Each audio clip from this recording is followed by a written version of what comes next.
Today we are going to do the vocabulary part of your second chapter of the first section. The name of the chapter was Christmas Gift. I have already taught you this particular chapter, and today we are going to do the vocabulary section. So I'll deal with the words, their meanings, their parts of speech, and one synonym of each word, as well as one antonym. Okay, and then finally I will make a sentence based on that particular word. So pay attention. हमने आपको vocabulary के पहले भी कुछ parts, इसके पहले chapter के भी मैंने कुछ vocabulary आपको दिए थे. I hope आपको वो सारे words याद होंगे. याद करने से ज़्यादा ज़रूरी है आप उसे use में लाए. Try to tap the words. I mean try to use the words in your day-to-day conversation. रोज के बोलचाल में उन सारे वर्ड्स को आप यूज करें ताकि आप उन वर्ड्स को कभी भूल ना पाए. याद करना it's important, it's essential, no doubt, but केवल याद कर लेने से it is not going to be useful, because ये ह्यूमन नेचर होती है कि एक टाइम आएगा जब आप भूल जाएंगे वर्ड्स को. लेकिन जिन वर्ड्स को आप रेगुलर यूज कर रहे हैं, you are using it through your tongue, the words are running in your mind, the words are in circulation while talking, while conversation, then those words are permanent, ठीक है, in your memory signed die. हमेशा तक के लिए वो आपकी, जब तक आप इस planet पे हैं तब तक कुछ ऐसे वर्ड हैं जो आप जब तक इस planet पे जिंदा हैं तब तक आपको उन वर्ड्स के मीनिंग पता होंगे. क्यों? क्योंकि उन वर्ड्स को आपने डे टू डे लाइफ में यूज किया है, जैसे father, mother, brother, fan, table, clock, chair, book, ठीक है, वाटर, रिवर, माउंटेन, ये वो सारे वर्ड्स है जो फ्रिक्वेंटली यूज होते हैं, ठीक है ना. इनके यूज हमने इतने किए अपने लाइफ में कि अब मरते दम तक ये वर्ड्स हम नहीं बोल सकते हैं. ठीक उसी तरीके से जो वर्ड्स आपको लिटरेचर टेक्स्ट बुक से निकल के आते हैं, उन वर्ड्स को भी आप यूज करें अपने डे टू डे कॉन्वर्सेशन में. इससे आपकी जो वर्ड्स के यूज करने की क्षमता होगी, जो कैपेसिटी होगी वर्ड्स को यूज करने की, वर्ड्स को बेहतर तरीके से प्रोजेक्ट करने की, एक सेंटेंस में एक आइडिया एक्सप्रेस करने के लिए, वो आपका और खिल के आएगा, वो और बेहतर होगा आपके लिए. Okay, so let's start the vocabulary part of the Christmas gifts. So the first word it says is make both ends meet. The first, it's not a word, it's a group of words, it's an idiomatic expression, ठीक है ना.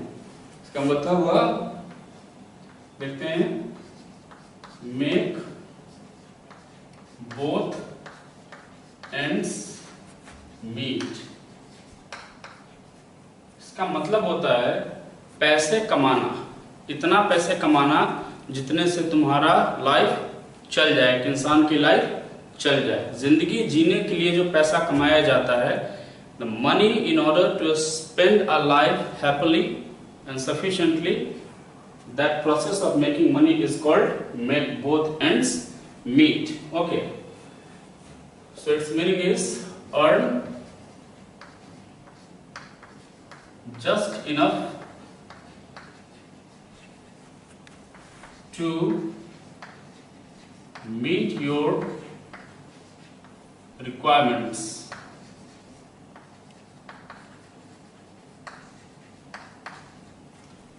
earn just enough to meet your requirements. अपनी जरूरतों को पूरा करने के लिए जो पैसा, पर्याप्त पैसा, इनफ पैसा कमाया जाता है, that process of making money is called make both ends meet.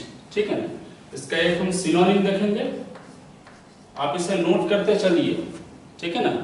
आप इसे साइमल्टेनियसली नोट करते चलिए, क्योंकि फिर इसके बाद में जब स्पेस फिल हो जाएगा तो मैं इसको वाइप आउट करूंगा, ऐसा नहीं कि छूट जाए. आप बोलने के दौरान लिखते रहे तो लिखने की प्रैक्टिस होगी और याद करने में आपको आसानी होगा. फिर जब याद करने के बाद आप उसे यूज करेंगे डे टू डे कॉन्वर्सेशन में, तो और शार्प हो जाएगी आपकी मेमोरी, और वर्ड्स पूरी तरीके से ग्रैब हो जाएंगे आपके माइंड और आपके टंग पे.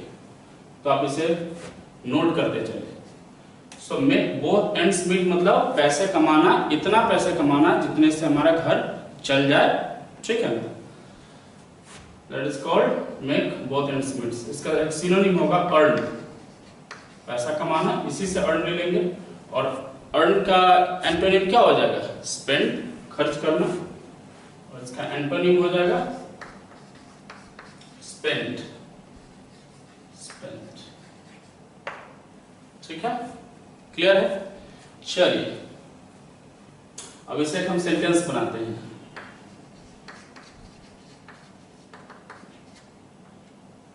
जैसे हमारे समाज में अक्सर लोग पूछा करते हैं, ठीक है, यंग लोगों से या फिर स्ट्रेंज इंसान से, अजनबी आदमी से, कि आप क्या करते हैं। आप क्या करते हैं का मतलब अपने जीवन को चलाने के लिए आप क्या करते हैं, ठीक है ना। यानी कि जिंदगी को चलाने के लिए जितने पैसे चाहिए उस पैसे को अर्न करने के लिए आप क्या करते हैं। तो इससे क्वेश्चन बनेगा, क्वेश्चन बना सकते हैं, what does he do to make both ends meet? What does he do to make both ends meet? वह पैसे कमाने के लिए या फैमिली चलाने के लिए जो पैसों की रिक्वायरमेंट होती है उस पैसों को कमाने के लिए वह क्या करता है, ठीक है। दूसरा जो इसमें आपका वर्ड है, अच्छा कुछ ऐसे वर्ड जिसके एंटोनिम सिनोनिम नहीं बनाए जा सकते हैं, मैं उसका ऐसे ही आपको मीनिंग बता देता हूँ, ठीक है ना। जो नेक्स्ट वर्ड इसमें आपका है वो क्रिसमस ईव है। ईव मतलब होता है अवसर, ठीक है ना। क्रिसमस ईव मतलब अवसर। इसमें दिया हुआ है कि the day before Christmas, Christmas day. Christmas day हम 25 को मनाते हैं, तो उससे एक दिन पहले वाला जो दिन होता है उसे हम कहते हैं क्रिसमस ईव, ठीक है ना। नेक्स्ट वर्ड है फ्लॉप। इसका हम यूज कर सकते हैं, इसका एंटोनिम सिनोनिम बना सकते हैं। ये एक वर्ब है। फ्लॉप मतलब होता है ध्यान से बैठना, सिट डाउन हेवीली, ठीक है ना। आप थके हारे कहीं से आते हैं, ठीक है ना, और आप में इतनी एनर्जी नहीं होती है कि आप खड़े भी रह सके, तो आप चेयर पे, सोफा पे, कहीं भी आप बैठते हैं, तो जो बैठने का तरीका होता है उसे फ्लॉप कहते हैं, फ्लॉप डाउन कहते हैं। फ्लॉप V1 होता है, ईडी लगा करके इसका हम V2 V3 हम बनाते हैं। तो फ्लॉप मतलब होता है sit down heavily, sit down, हाँ ठीक है। Flop means to sit down heavily, जोर से बैठना किसी चीज जगह पे, ठीक है। या फिर किसी ने आपको धक्का दे दिया तो आप जोर से बैठ गए, आराम से बैठ गए, यानी कि आप फ्लॉप हो गए सोफा पे, चेयर पे, किसी चीज पे, ठीक है। इसका हम एक सिनोनिम देखते हैं, इसका हम एंटोनिम देखेंगे। फ्लॉप का सिनोनिम वैसे होता है सिट होता है, सिट मैंने मीनिंग में यूज कर दिया है। एक और इसका बड़ा अच्छा वर्ड होता है पर्च, PERCH। पर्च मतलब होता है बैठ जाना किसी जगह पे। ये मिलता जुलता शब्द है, एग्जैक्ट मीनिंग नहीं है। पर्च का मतलब होता है किसी सरफेस पे, किसी डाली वगैरह पे बैठना, लेकिन पर्च का मतलब भी बैठना होता है, फ्लॉप का मतलब भी बैठ जाना होता है। तो सिनोनिम जो होता है ना, एग्जैक्ट मीनिंग नहीं होता है, मिलता जुलता, नियर अबाउट मीनिंग होता है उसका, मिलता जुलता नहीं होता। पर्च मतलब भी बैठना, फ्लॉप मतलब भी बैठना। और इसका एंटोनिम क्या कर ले सकते हैं, स्टैंड अप, खड़े हो जाना।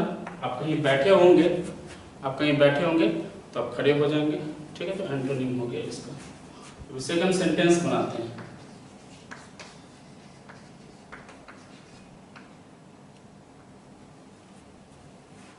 He was extremely tired, वो काफी थका हुआ था, and so he flopped down on the sofa. He was extremely tired, वो बहुत थका हुआ था, वो इतना थका हुआ था कि वह खड़े भी नहीं हो पा रहा था, और इस वजह से he flopped down on the sofa, इस वजह से वह सोफा पे बैठ गया, जल्दी से बैठ गया, तेजी से, धड़ाम से बैठ गया। मतलब ऐसा लगे कि ऑलमोस्ट गिर के बैठा है। एक तो होता है हम कंफर्टेबली बैठते हैं, क्लास में कंफर्टेबली बैठते हैं। एक तो होता है कि एकदम पूरी तरीके से एग्जॉस्टेड है, पूरी तरीके से टायर्ड है, थके हुए हैं, ठीक है ना। या फिर कोई टेंशन है दिमाग में, खड़े नहीं हो पा रहे हैं, तो फटाक से जल्दी से ऑल ऑफ अ सडन जो हम बैठते हैं उसको फ्लॉप कहते हैं। थर्ड वर्ड इसमें जो आपका दिया हुआ है वो दिया हुआ है पोजेशन, बड़ा अच्छा वर्ड है पोजीशन आपका एक नाउन है, ये सिंगुलर नाउन है, पोजीशंस होता है प्लूरल नाउन, ठीक है। पोजीशन मतलब होता है वो चीज जो आपके अधिकार में है, something that you have bought और something that belongs to you, something that whose mastership is in your hand, वो चीज जिसका मालिकाना हक आपका है, आपने उसे खरीदा है या किसी ने आपको गिफ्ट दिया है, अब वो आपका हो चुका है। जो भी चीज आपका है, पर्सनल आपका है, वो आपका पोजीशन है। जैसे ये शर्ट मेरा है, मैं इस शर्ट का पोजीशन किसके पास है? मेरे पास है। इस शर्ट का मालिकाना हक, मास्टरशिप किसके पास है? मेरे पास है, ठीक है। ये पैंट मैंने खरीदी, मैं पहनता हूं, इसके पैसे मैंने दिए हैं शॉपकीपर को, तो इसका हक, इसका अधिकार किसके पास है? मेरे पास। तो जिस चीज पे आपका अधिकार हो, जो चीज आपका हो, या तो आपने उसे कहीं से खरीदा है, या किसी ने आपको गिफ्ट किया है, या फिर आपको कहीं से मिली है, आपने उसे ले लिया है, दुनिया जानती है कि वो आपका है, वो चीज आपका पोजीशन हो गया, ठीक है ना। इसका मीनिंग हो जाएगा articles of property, articles of property. वो चीज, वो प्रॉपर्टी का वो पार्ट, प्रॉपर्टी किसी संपत्ति का वो सामान सब जिस पे आपका अधिकार है। जैसे मैं एक एग्जांपल देता हूँ, 3 भाई हैं, ठीक है ना, और पापा, तीनों भाई के जो पिताजी हैं, उनके मरने पे जो पूरे घर के पापा ने जितने भी सामान अर्न किए थे, जितने भी सामान उन्होंने खरीदे थे, ठीक है ना, अब पापा के मरने पे वो सारे सामान, वो सारी प्रॉपर्टी जो है पापा के, वो 3 हिस्सों में बटेगी। जिसके पास जो सामान जाएगा वो उसका पोजीशन होगा, वो उसको उस पे उसका अधिकार होगा, ठीक है ना। जैसे सपोज एक अलमीरा है, अलमीरा छोटे वाले भाई को मिल गया, तो अलमीरा का पोजीशन किसके पास है? छोटे वाले भाई के पास, ठीक है। एक लैपटॉप है, लैपटॉप का पोजीशन मिल गया बड़े वाले भाई के पास, तो लैपटॉप का पोजीशन, जो लैपटॉप है वो बड़े वाले भाई को मिल गया, तो लैपटॉप का पोजीशन किसके पास है? लैपटॉप का पोजीशन, यानी कि वो आर्टिकल ऑफ प्रॉपर्टी किसके पास है? बड़े वाले भाई। मतलब जो चीज आपका है वो आपका पोजीशन है, ठीक है ना।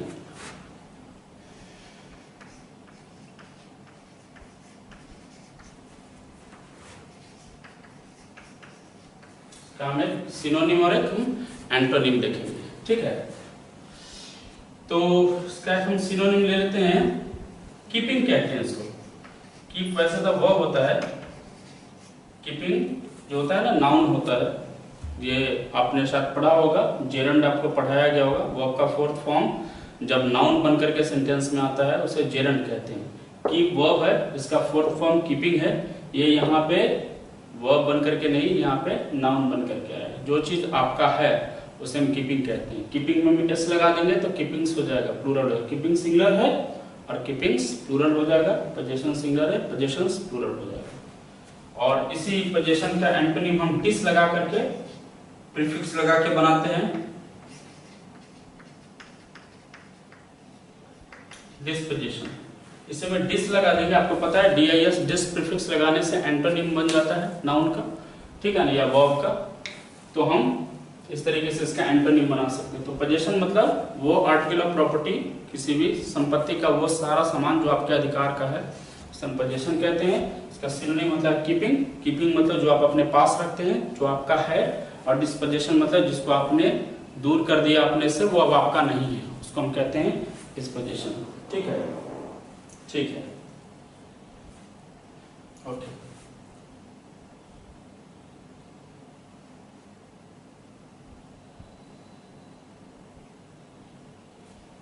ठीक है, बिल्कुल।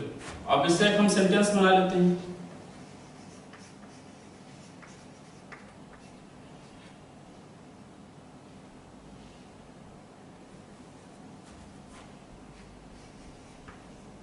The laptop was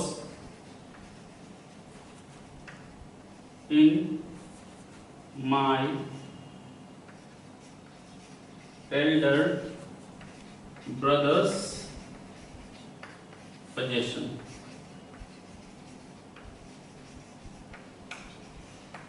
the laptop was in my elder brothers possession. In possession use किया जाता है।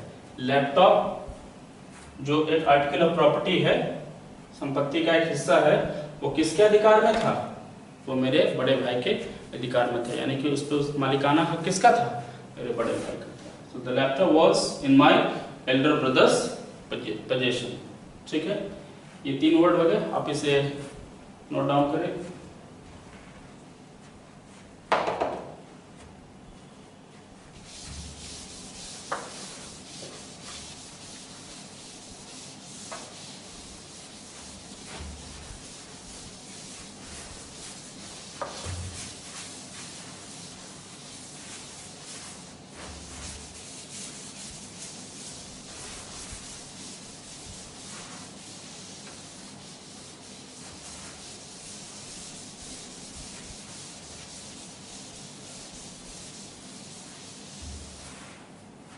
ओके,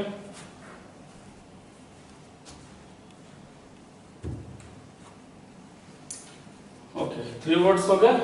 4th वर्ड लेते हैं आपका, इसमें है पोजीशन के बाद जो 4th वर्ड है वो है आपका रिपलिंग। ठीक है, इसका जो आपका वर्ड है रिपलिंग। रिपलिंग में एक फ्रेज बना हुआ रिपलिंग कैस्केड। इसका एंटोनिम सिनोनिम नहीं बनाते हम लोग, लेकिन रिपलिंग का क्या मतलब होता है और कैस्केड का क्या मतलब होता है ये अलग अलग बताया था, दोनों जोड़ करके मीनिंग निकाल लेंगे।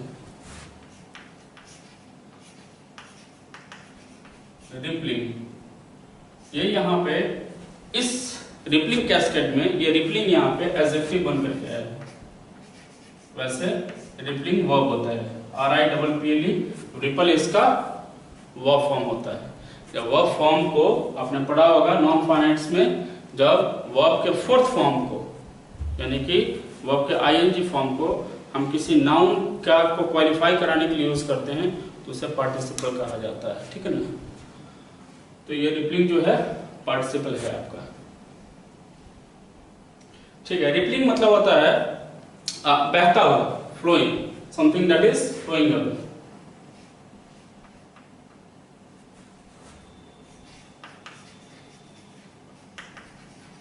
फ्लोइंग अवे, बहता हुआ। ठीक है ना, रिपलिंग मीन्स फ्लोइंग अवे। ठीक है, और कैस्केड मतलब होता है झरना।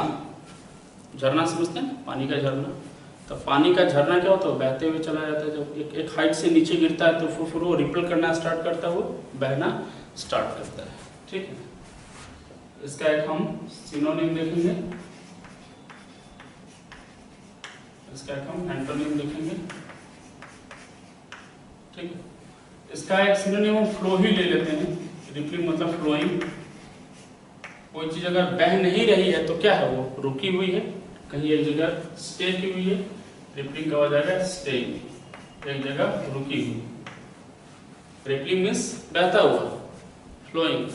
उसका एक एंटोनिम हम ले लेंगे स्टेइंग, ठहरा हुआ एक जगह पे। ठीक है ना, waterfall moving in small waves. Rippling cascade कहने का मतलब जो वाटरफॉल होती है ना, पानी का जो गिरना होता है झरने के रूप में, एक पर्टिकुलर वेव में, एक खास वेग में अगर वो बह रही है उसको रिपलिंग कैस्केड कहते हैं। पानी के झरने को हम रिपलिंग कैस्केड कहते हैं। ठीक है ना,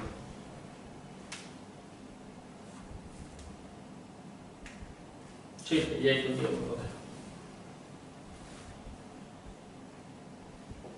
इसे एक सेंटेंस बनाते हैं।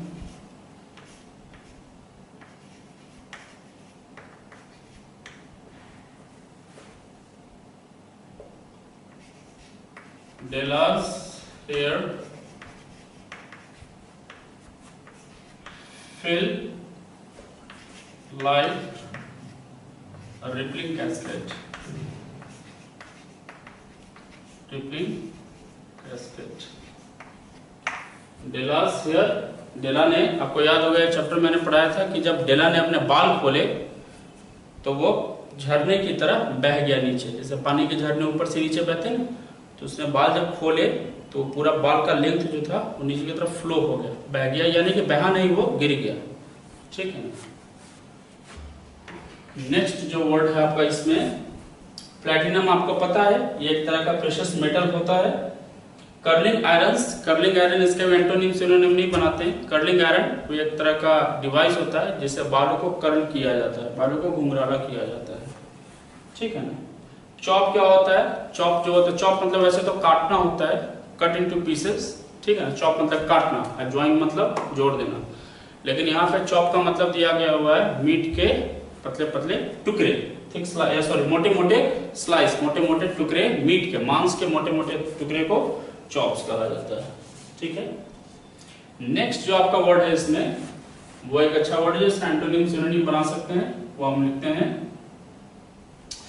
अनरैप।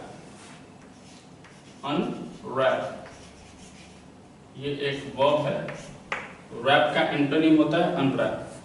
अनरैप मतलब होता है टू खोलना, रैप मतलब होता है लपेट देना, कवर कर देना, बंद कर देना। अनरैप मतलब होता है खोलना, ठीक है ना। जैसे आपको बर्थडे गिफ्ट मिलती है ना एक बॉक्स में, उस बॉक्स के ऊपर से प्लास्टिक से आपको वो रैप किया होता है, लपेटा हुआ होता है। तो उस बर्थडे गिफ्ट को बॉक्स से बाहर निकालने के लिए क्या करते हैं, उस प्लास्टिक कवर को क्या करते हैं, अनरैप करते हैं, यानी कि खोलते हैं, ठीक है ना। Take off the paper etcetera that cover something.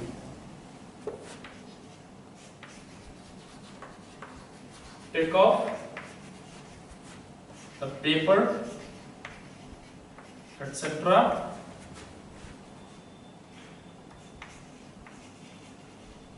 To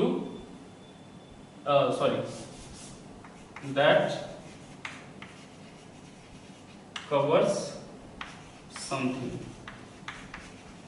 paper को take off the paper etcetera that cover something. Paper से कोई चीज लपेटी हुई है, प्लास्टिक से कोई चीज लपेटी हुई है, तो जिस चीज से जो लपेटा हुआ उसको हम खोलेंगे, अंदर की चीज को बाहर निकालने के लिए जो खोलने का प्रोसेस जो होता है वो अनरैप कहलाता है, ठीक है। इसका हम सिनोनिम देखेंगे, एंटोनिम देखेंगे। एंटोनिम तो इसका आप अन हटा दीजिए, ठीक है ना, इसका एंटोनिम बन जाता है रैप। रैप मतलब कवर करना, इसका एक और वर्ड होता है कवर, ढक देना, ठीक है ना। पेपर से किसी चीज से बांध के ढक देना ऊपर से, ताकि अंदर का पार्ट छिप जाए। और इसका जो एक अनरोल होगा, अनरोल या अनकवर भी कह सकते हैं,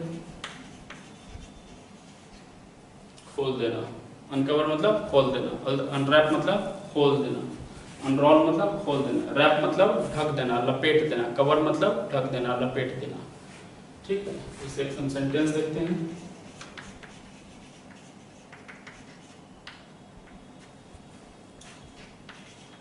When I unwrapped the box,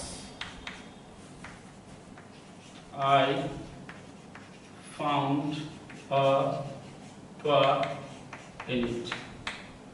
When I unwrapped the box, जब मैंने बॉक्स को खोला, अनरोल किया, अनकवर किया, बॉक्स क्या था, ढका हुआ था किसी पेपर से या प्लास्टिक से, ऊपर से वो कवर्ड किया हुआ था, लेमिनेट किया हुआ था।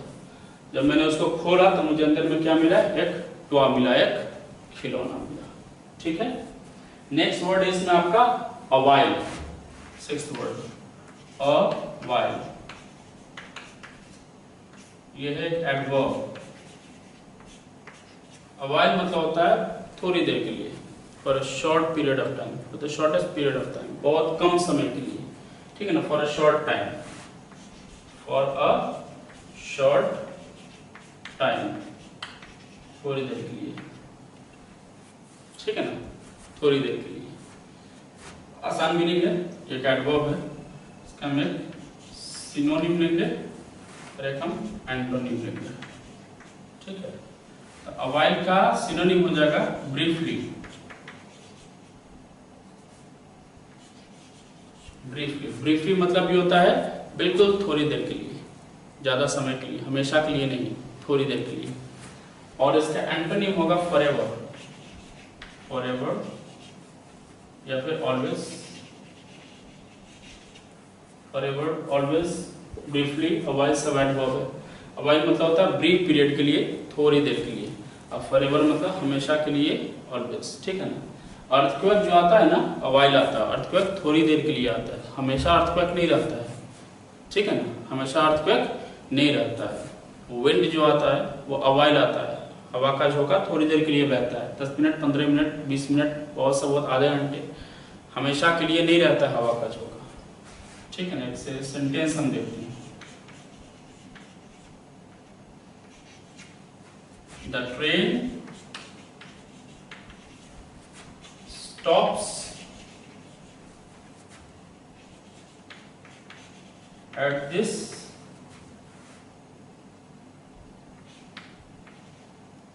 this station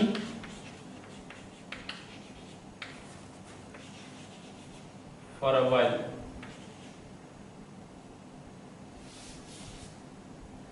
Station a while, for लगा देंगे तो नाउन हो जाएगा a while. The train stops at this station a while. Train कितने देर के लिए, for how many times, how much time, adverb of time है a while. स्टॉप से आप हाउ मच टाइम लगा के क्वेश्चन पूछिए, आपको a while आंसर देगा। कितनी देर के लिए रुकता है, कितनी देर के लिए रुकता है, a while, थोड़ी देर के लिए, ब्रीफली। ठीक है, the train stops at this station a while, थोड़ी देर के लिए इस स्टेशन पे ट्रेन रुकती है। सेवेंथ जो आपका इसमें वर्ड है वो है कॉम। कॉम आपको पता होगा, कंघी होती है या फिर वो क्लचर जो होता है जो लेडी लगाती है, इसका एंटोनिम सिनोनिम हम नहीं बनाते हैं। ठीक है ना। लॉन्ग नेक्स्ट वर्ड है इसमें, बहुत बेहतरीन वर्ड है ये लॉन्ग। वैसे तो आप ये वर्ड जानते होंगे, लॉन्ग, लॉन्ग के साथ फॉर लगता है। सर तो आप जानते होंगे लॉन्ग एक एडजेक्टिव है, लॉन्ग का मतलब होता है लंबा, लेंथ में पड़ा, लेकिन लॉन्ग वर्ब के रूप में भी यूज किया जाता है। और लॉन्ग जब वर्ब के रूप में यूज किया जाता है उसके बाद फॉर लगाया जाता है, लॉन्ग फॉर। मैं आपको बता दूंगा, यूज कर दूंगा सेंटेंस में। फिलहाल आप ये देखिए कि लॉन्ग यहाँ पे वर्ब के रूप में यूज किया। लॉन्ग मतलब होता है इच्छा रखना, डिजायर करना किसी चीज के लिए, किसी चीज की चाहत रखना। हर इंसान कुछ ना कुछ लॉन्ग फॉर करता है, हर इंसान की कुछ ना कुछ चाहत होती है, हर इंसान कुछ ना कुछ अपने लाइफ में चाहता है कि वो ये बने या ये अचीव करे या ये उसको मिल जाए। ठीक है ना, जो भी चीज काफी इंटेंसली, काफी दिल से आप चाहते हैं, that means you long for that thing, उस चीज की आपकी आप चाहत रखते हैं। एक वर्ब के रूप में यूज किया गया है। इसका यहाँ पे जो मीनिंग आपको वैसे डिजायर होता है, ठीक है, डिजायर मीनिंग वही दिया हुआ है, डिजायर वेरी मच। डिजायर मतलब चाहत रखना, इच्छा रखना, किसी भी चीज की चाहत रखना, इच्छा रखना, लॉन्ग। और इसके बाद हमेशा फॉर लगता है। सबसे पहले इसका हम सिनोनिम देख लेंगे और इसका हम एंटोनिम देख लेंगे।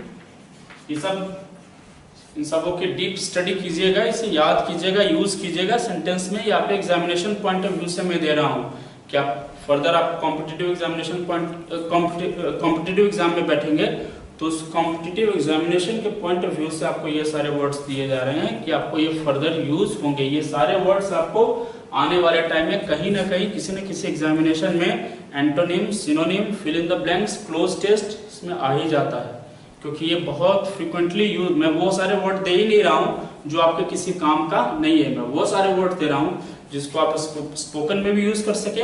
आप राइटिंग में इन सारे वर्ड्स को लिखिए तो आपके सेंटेंस और बेहतर बनेंगे और एग्जामिनेशन में आपको एंटोनिम और सिनोनिम, स्पेलिंग, ठीक है ना, वन वर्ड सब्स्टिट्यूशन या क्लोज टेस्ट, 4 ऑप्शन दे दिए जाएंगे और उसमें से एक वर्ड इसी तरह का कोई एक वर्ड होगा जिसको आपको भरना होगा डिफरेंट पार्ट्स ऑफ स्पीच के कैटेगरी से। ठीक है, तो आप इसे याद कीजिएगा और यूज कीजिएगा, सबसे इम्पोर्टेंट। सो लॉन्ग मतलब किसी चीज की बहुत ज्यादा इच्छा रखना, चाहत रखना। इसके लिए एक बड़ा अच्छा वर्ड आता है एस्पायर, इसमें भी फॉर्म होता है एस्पायर। एस्पायर मतलब भी इच्छा रखना, चाहत रखना। और किसी चीज की अगर इच्छा नहीं है, चाहत नहीं है, तो उस चीज को हम पसंद नहीं करते हैं, यानी कि इसके लिए हम एंटोनिम हम डिसलाइक यूज कर सकते हैं, सिंपल डिसलाइक। ठीक है, इसे हम सेंटेंस बनाते हैं। मैंने बताया था कि लॉन्ग जब भी वर्ब के रूप में यूज होगा तो इसके बाद फॉर यूज होता है, फॉर प्रीपोजिशन यूज होता है। फॉर प्रीपोजिशन यूज होगा तो उसके तुरंत बाद एक नाउन आ जाएगा। देखिए कैसे होता है, तो बनाते हैं। लॉन्ग मतलब डिजायर करना, इच्छा रखना। I long for a good job. किस चीज की इच्छा रखता हूं? एक अच्छी नौकरी की चाहत रखता हूं। मैं किस चीज की चाहत रखता हूं? एक अच्छी नौकरी की चाहत रखता हूँ। यहाँ पे फॉर जो है ना इस जॉब के लिए आया है, ठीक है ना। ये यहाँ पे डिटरमाइनर है, वुड आपका एडजेक्टिव है, जॉब आपका नाउन है, और ये फॉर जो है ना इस जॉब के साथ रिश्ता बना रहा है। यानी कि ये फॉर ए गुड, इस तीनों का तीनों वर्ड जॉब के साथ रिश्ता बना रहा है, लेकिन तीन अलग पार्ट्स ऑफ स्पीच में इसको यूज किया गया। ये दोनों तो सेम है, एडजेक्टिव ही होते हैं, लेकिन ए डिटरमाइनर होता है, गुड जो होता है आपका एडजेक्टिव क्वालिटी होता है, और लॉन्ग फॉर जो है प्रीपोजिशन। आपको पता है प्रीपोजिशन आता है किसी भी नाउन या प्रोनाउन के साथ रिलेशन बनाने के लिए सेंटेंस में किसी दूसरे words. So I long for a job, long मतलब चाहत रखना, और किस चीज की चाहत, जॉब। लॉन्ग और जॉब के बीच में रिश्ता किसने बनवाया, फॉर ने बनवाया। तो लॉन्ग फॉर मतलब किसी चीज की चाहत रखना। आप लोग भी लॉन्ग फॉर करते होंगे अपनी लाइफ में, कुछ ना कुछ चाहत रखते होंगे, कुछ ना कुछ इच्छा रखते होंगे, उसको हम कहते हैं लॉन्ग फॉर। सारे वर्ड्स को नोट कीजिए।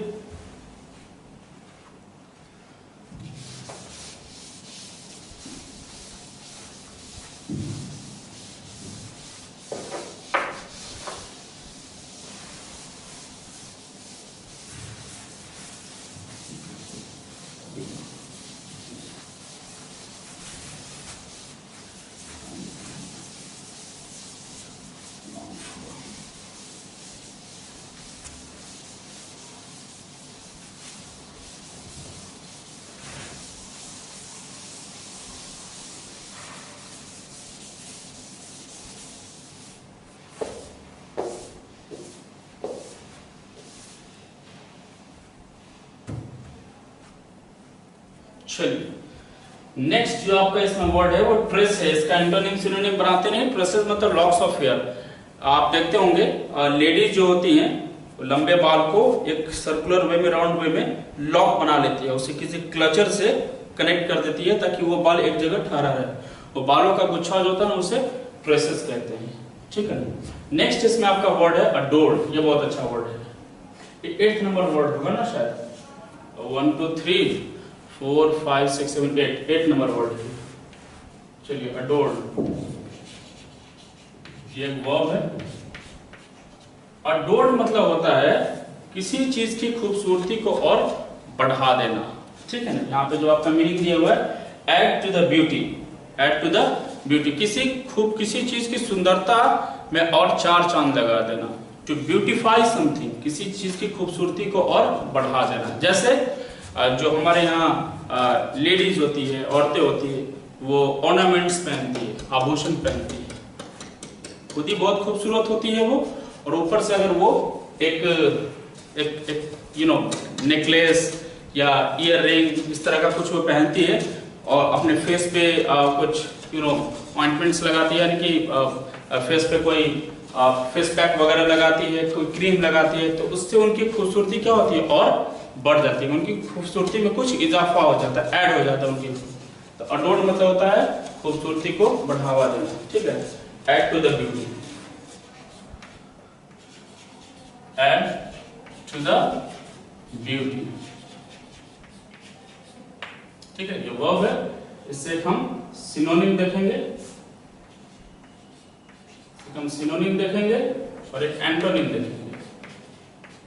अडोर्ड मतलब होता है खूबसूरती को और बढ़ा देना, खूबसूरत चीजों को और खूबसूरत बना देना, ठीक है ना।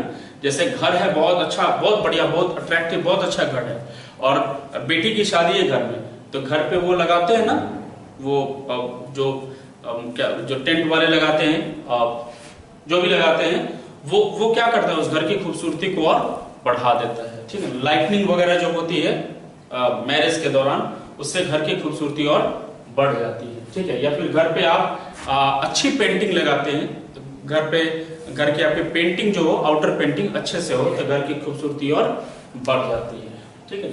इसका हमें सिनोनिम देखेंगे, बहुत अच्छा वर्ड है, ये इंपॉर्टेंट वर्ड है। मैंने क्या किया है, नाउन से मैंने वर्ब बना दिया, ब्यूटी से मैंने ब्यूटीफाई कर, इसी ब्यूटी से मैंने ब्यूटीफाई कर दिया है। ब्यूटीफाई एक वर्ब है, ब्यूटीफाई मतलब और खूबसूरत बना देना, और किसी चीज को खूबसूरत बनाना उसका उल्टा क्या होगा, किसी चीज को खराब बना देना, अगली बना देना, कुरूप बना देना। उसको लिखेंगे हम, इसके लिए हम एंटोनिम लिखेंगे अगलीफाई। अगलीफाई, अगली वर्ड आपने सुना होगा, अगली मतलब कुरूप, और ब्यूटी मतलब खूबसूरती, ठीक है ना। तो अग्लीफाई मतलब किसी चीज को खराब बना देना, कुरूप बना देना, बुरा बना देना, अट्रैक्टिव नहीं रहने देना।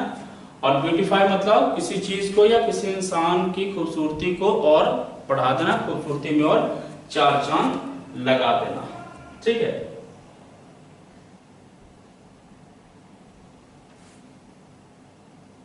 ठीक, चलिए ये दिया हुआ, इसे हम सेंटेंस देखते हैं।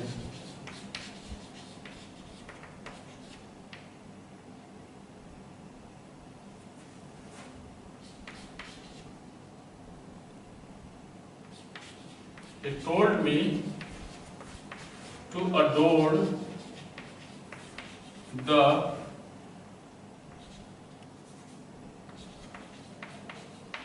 entire house from outside. He told me to adorn the entire house from outside. उसने मुझसे कहा कि घर को बाहर से और अच्छी तरीके से सजा दो, इस तरीके से सजाओ कि घर की खूबसूरती जो है ना और बढ़ जाए। ठीक है ना, और घर खूबसूरत लगने लगे।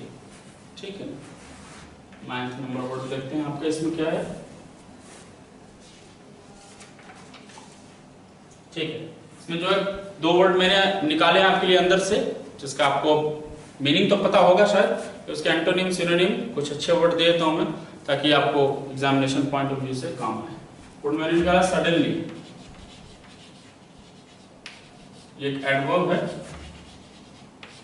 सडनली मतलब होता है अचानक से, हमने एक्सपेक्ट नहीं किया है, हमने आशा नहीं किया हुआ है कि ये चीज हो जाएगा और अचानक से हो जाता। आशा के खिलाफ मतलब अगेंस्ट द होप, आशा के विपरीत कोई चीज जल्दी से हो जाए उसको कहते हैं सडनली। जैसे अब अभी बाहर में पूरी तरीके से सनशाइन है, धूप निकली हुई है और हमने सोचा भी नहीं, हमने एक्सपेक्ट भी नहीं किया हुआ है कि बारिश होने वाली है और सडनली बारिश स्टार्ट हो गई।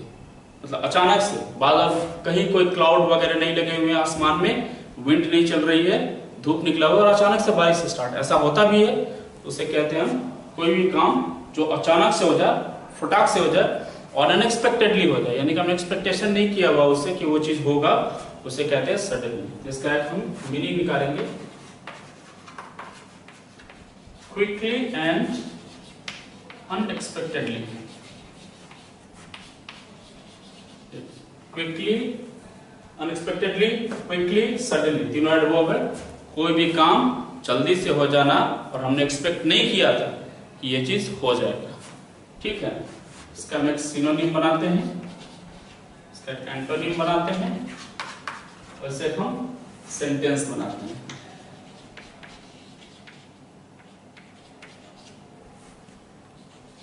सो सडनली का हो जाएगा इमीडिएटली, सब एडवर्ब है।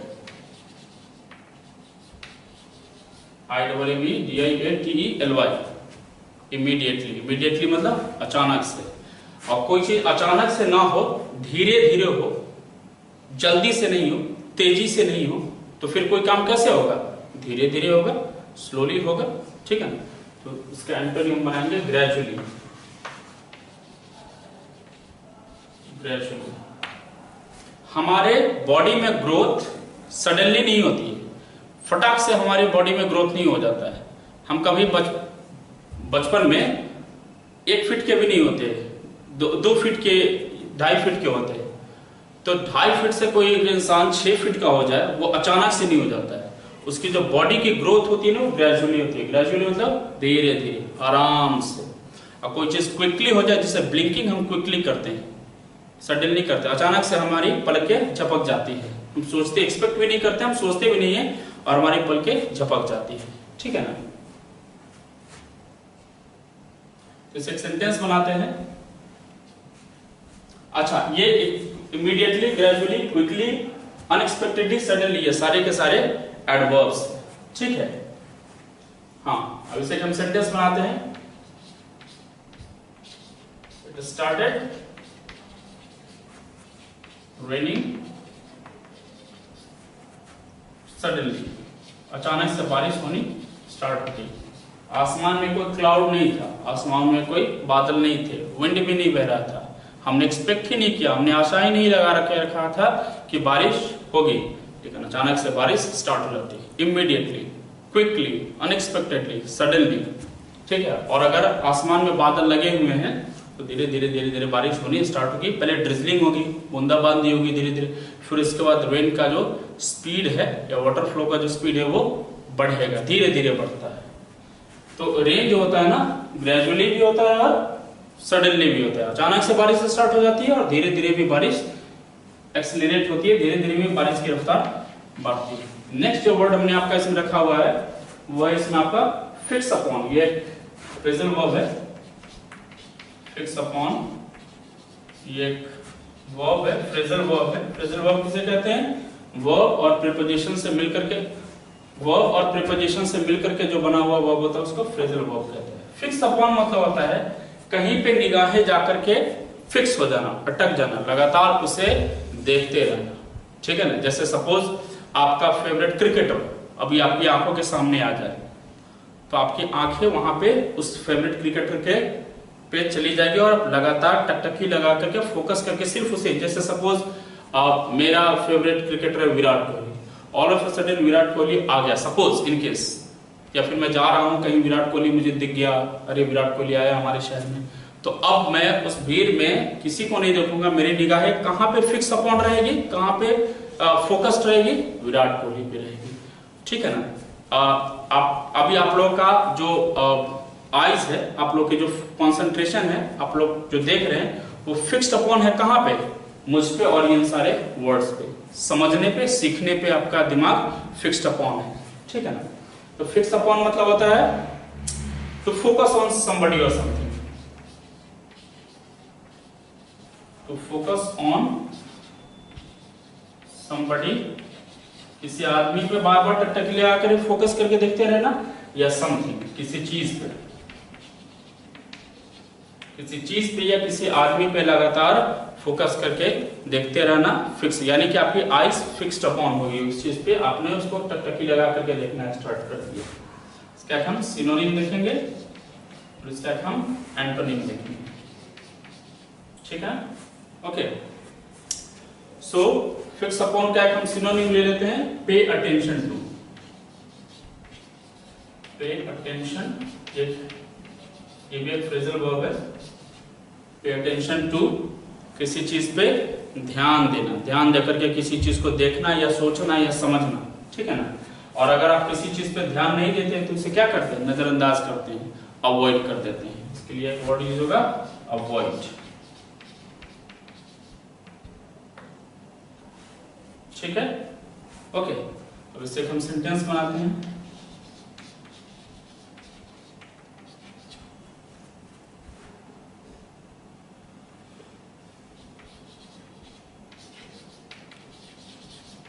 The fielder's eyes